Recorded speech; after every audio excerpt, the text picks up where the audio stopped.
Tabii bu İran İslam Cumhuriyeti'nin nükleer ve füze bilimcileri arasında yer alıyordu. Kendisi bir akademisyen. Muhsin Farizade'ye baktığımız vakit elbette onun teknik düzeyindeki bilgisiyle bakıldığı vakit İran'da bu tür programları yürütebilecek bilim adamlarının ayrıca olduğunu da belirtmek gerekiyor. Ama burada peki bu suikastin temel anlamı ve hedefi ne diye düşündüğümüz vakit burada doğrudan hem nükleer programa dönük olarak yapılan bir müdahale ama bunun da ötesinde doğrudan rejime yönelik bir ciddi mesaj içermekte. Tabii İran'ın buna karşılık verip vermeyeceği, karşılık verirse buna dönük olarak da karşı tarafın nasıl bir karşı cevap geliştirdiği de ayrıca bence üzerine tartışmamız gereken bir konu. Tabii burada şunu ifade etmek lazım. Şimdi İran nükleer programı kapsamında yürütülen çalışmalar ve faaliyetlere dönük olarak da uzunca bir dönemdir hem uluslararası anlamda çok ciddi baskılar ve açıkçası ambargolar uygulanmakta. Ama aynı zamanda bu programın durdurulmasına dönük olarak da görüşmeler yürütülmekte, diplomatik görüşmeler yürütülmekte. En son işte ABD ile bazı müzakerelerin çıkmaza girmesi sonucunda biliyorsunuz Trump yönetimi artık İran'a karşı daha ciddi ve daha sert önlemlerin alınması noktasında bazı söylemler ortaya koydu. Bazı faaliyetler içerisine girdi.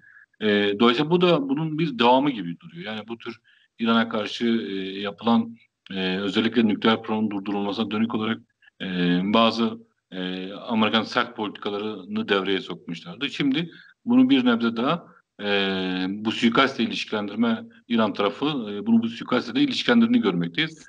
Bundan önce de bu tür bilim adamlarına dönük saldırıların ve suikast eylemlerinin olduğunu bilmekteyiz. Yani bu İran Atom Enerjisi Başkanı dahil olmak üzere İran'da bu konuyla ilgili çalışan bilim adamlarına dönük olarak da suikastler düzenlenmek. Tabii şunu da belirtmemiz gerekir, özellikle belirtmemiz gerekir. Suikast İran'ın içerisinde gerçekleşiyor. Yani Tahran'a yaklaşık 60-70 kilometre ötedeki bir kasabada gerçekleşiyor. Dolayısıyla böyle bir suikastin gerçekleştirilmesi ciddi bir istihbarat çalışması, ciddi bir gözetleme sürecinin olması ve aynı zamanda lojistik bir desteğin olmasını da beraberine getirir. Yani dolayısıyla bu dışarıdan bir füzeyle vurulan bir bilim adamından bahsetmiyoruz. Yani Tahran'da bu tür faaliyetleri yürüten bilim adamlarına karşı suikastler daha önceki dönemlerde de gerçekleştirilmiş. O bu da biliniyor. Ve dolayısıyla bütün bunlar bilinmesine rağmen e, böyle bir suikast İran'ın merkezinde e, gerçekleşebiliyor. Dolayısıyla burada şunu da sorgulamak lazım. Rejime çok güçlü bir şekilde bir mesaj veriliyor. Yani rejimin aslında çok ciddi güvenlik ve istihbarat zafiyetleri barındırdığını ve bu güvenlik ve istihbarat zafiyetlerinde bu suikastle birlikte ortaya çıktığını da görmekteyiz. Bazı kaynaklar işte bu e, yaşanan çatışmalarda yaklaşık 4 tane saldırganın öldüğünü söylüyor ki bu İran kaynakları tarafından dile getiriliyor. Ancak bunların da henüz kesinleşmiş şeyi yok. Yani elimizde yalnızca bu İran tarafından yapılan açıklamalar. Tabii İran bu suikastin sonucunda hemen e, hem Dışişleri Bakanı hem de rehberlik kurumu işte şeyi suçladı. Yani İsrail'i bu operasyonun arkasında olmakla suçladı ve aynı zamanda Amerika'yı da onu desteklemekle suçladı.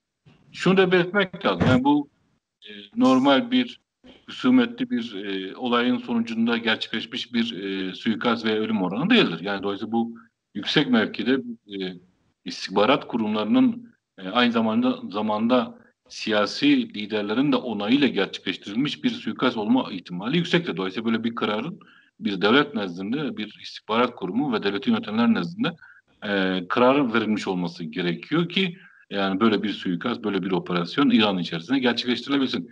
Tüm bu şeyleri topladığımız vakit elbette oklar İsrail'le Trump yönetimi üzerine yoğunlaşıyor. Yani hangi devlet böyle bir istihbarati bilgiyi toparlayabilecek, böyle bir operasyonu İran içerisinde gerçekleştirebilecek ve bunun getireceği siyasi ve askeri sorunlarla baş edebilecek kapasitede. Bütün bunları bir araya getirdiğimiz vakit, doneleri bir araya getirdiğimiz vakit işaretler güçlü bir şekilde İsrail'le Trump yönetimini göstermekte bize. Ama tabii bazı farklı açıklamalar da var. Gene mesela İranlı din adamlarının yaptığı bir açıklamaya baktığımız vakit bu suikastin işte en son Netanyahu'nun işte Suudi Arabistan'a yapmış olduğu gizli bir ziyaretten bahsediliyor. İşte Pompei'nin de bu ziyarete katıldığı varsayılıyor. Dolayısıyla bu üçlünün kendi aralarında böyle bir operasyon kararı aldığına dair bir İran tarafının ortaya attığı bir iddia da var. Çünkü yüksek e, üç tarafın da bir araya gelerek. Dolayısıyla yalnızca İsrail ve ABD'yi suçlayan açıklamanın yanı sıra bazı din adamlarının da ki bunlar da rehberlik kurumuyla da ilişkili. Bunların da aynı zamanda Körfez ülkeleri ki burada Suudi Arabistan özellikle. Suudi Arabistan'ın da bu suikastin arkasında yer aldığını ifade ediyor.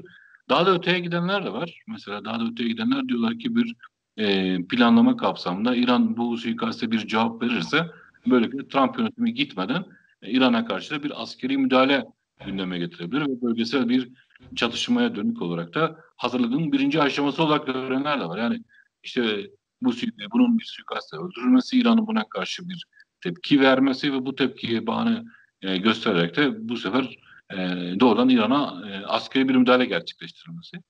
Yani bu da bir yani bugün konuşulanlar çünkü olayın belki de biz tamamen nasıl kimler tarafından gerçekleştiğini bilemeyeceğiz hiçbir zaman. Burada yaptığımız şeyler tahminler buradaki doneleri bir araya getirerek buradan bir çıkarsamalarda bulunmak. Ama dediğimiz gibi yani bunu bu şekilde yorumlayanlar da var. Yani İran'a bir müdahale için İran'ın bu suikaste bir tepki vermesi ve bu tepkinin sonucunda da İran'a bir müdahale gerçekleştirmesini bir müdahaleye yol açılması olarak da tanımlayanlar var. E, şunu da not etmek lazım yani bu suikast sonucunda İran'ın nükleer programı durmayacak tabii ki. İran'ın veya bu yöndeki çalışmaları durmayacak, devam edecek tabii ki. Ancak burada yani şu anlamda söylüyorum. Yani bu bilim adamının öldürülmesiyle İran nükleer programı tamamen durdu, bitti diyebilmemiz mümkün değil. Yani başka bilim adamları da var. Başka insanlar da bu çalışmaları İran'da yürütecekler. Öyle gözüküyor. Siyasi irade bu işin arkasında durduğu sürece. Dolayısıyla da burada açık bir şekilde rejime bir siyasi mesaj veriliyor ve bu siyasi mesaj içerisinde yani bu tür programlara diplomatik yöntemlerle ama gerektiği vakitte askeri yöntemlerle ve bu tür e, illegal tanımlayabileceğimiz yöntemlerle de bu çalışmaların faaliyetlerine devam edeceklerini ortaya koyuyorlar yani. Zaten yapılan açıklamalar da bu yönde. Yani İran'ın bu saldırıya karşılık vereceği ifade edildi ama zamanının İran tarafından belirleneceğini söylediler. Dolayısıyla bu yarın da olabilir, bir yıl sonra da olabilir, 10 yıl sonra da olabilir. Yani İranlılar çok açık bir şekilde bunu ifade ettiler. Yani bu saldırıya bir cevap verilecektir dendi. Ancak bu cevabın zamanlamasının kendileri tarafından belirleneceğini söylediler. Bir de yani ifadelerinizden hareketle şunu söylemek lazım. Yani özellikle bu öldürülen fizikçinin ve bilim adamının Obama ile yapılan anlaşmalarda da çok önemli bir rol oynadığı ifade ediliyordu. Orada da ismi geçiyordu. Netanyahu zaten bundan dolayı işte bu kişinin İsrail tarafından blacklist dediğimiz kara listeye alınmasını biliyorsunuz bunu kara listeye almış. Aynı zamanda ambargo isimler içerisinde bu isim yer alıyordu. Dolayısıyla da yani e, bu yeni dönemde tekrar eski rolü oynayabilir miydi? Tekrar bu çalışma içerisinde yer alabilir miydi? Şahsen kendisi. Olabilirdi tabii ki ama dediğim gibi bu bir devlet politikası. Burada yalnızca bilim adamını öldürmekle bu programın sonlandırılması hedeflenmiyor. Burada daha büyük şeyler hedefleniyor. Burada da bu bilim adamına dönük olarak bir saldırı gerçekleşiyor ama e, burada belki de İran buna bir cevap verirse buna karşı çok daha büyük bir krize ve çatışmayla karşı karşıya kalınabilir diye düşünüyorum.